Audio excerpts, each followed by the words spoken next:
በስመ አብ ወወልድ ወመንፈስ ቅዱስ አሃዱ አምላክ አሜን።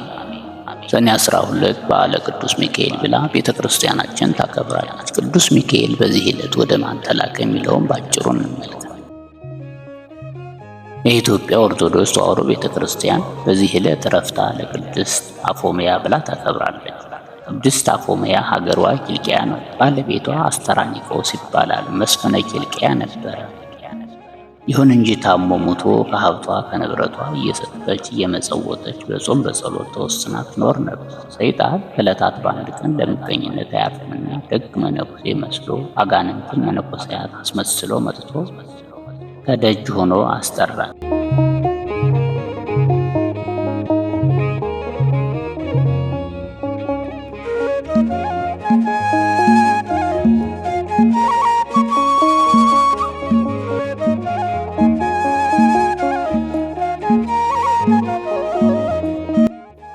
ቅድስት አፎምያም ከቤት ገብታችሁ በቅዱስ ሚካኤል ስዕል ፊት ጸልዩልኝ አለች።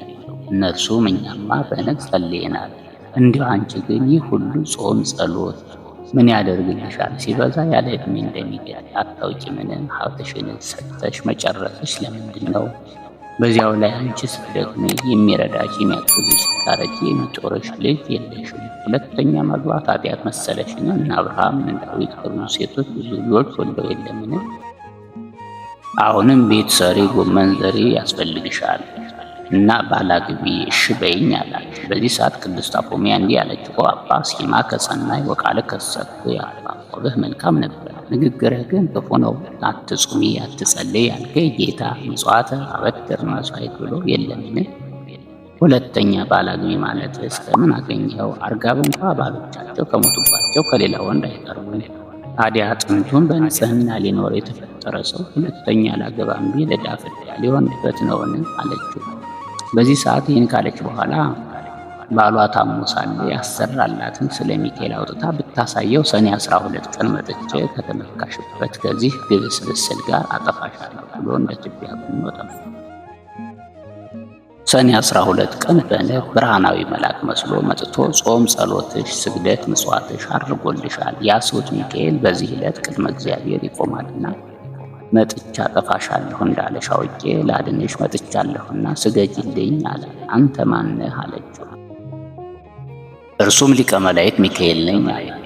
ቅድስት አፎምያም መልሳ የንጉሥ መልእክተኛ ያለ ማኅተብ ይሄዳልን? በትረ መስቀል ወዴት አለ? አለችው። መላከ ጽልመትም መስቀል ይዞ መሳል ልማድ ነው እንጂ እኛ ስናንይዝም አላት። በዚህ ሰዓት ቅድስት አፎምያ ቆየኝ ስዕሉን ላምጣልህ ብላ ዘወር ስትል አራያውን ለውጦ ደብረ ጽልመት መስሎ አነቃት። በዚህ በኋላ ቅዱስ ሚካኤል እንደ ዓይን ጥቅሻ ፈጥኖ ደርሶ ቀጥቶ አምሎ ገዝቶ መቀመቅ ጥሎታል። እሷንም ብፅዕት ሆይ ጾም ጸሎትሽ፣ ሰጊድ ምጽዋትሽ ቅድመ እግዚአብሔር ደርሷልና ዕረፍትሽ ዛሬ ነው ብሎ አርጓል።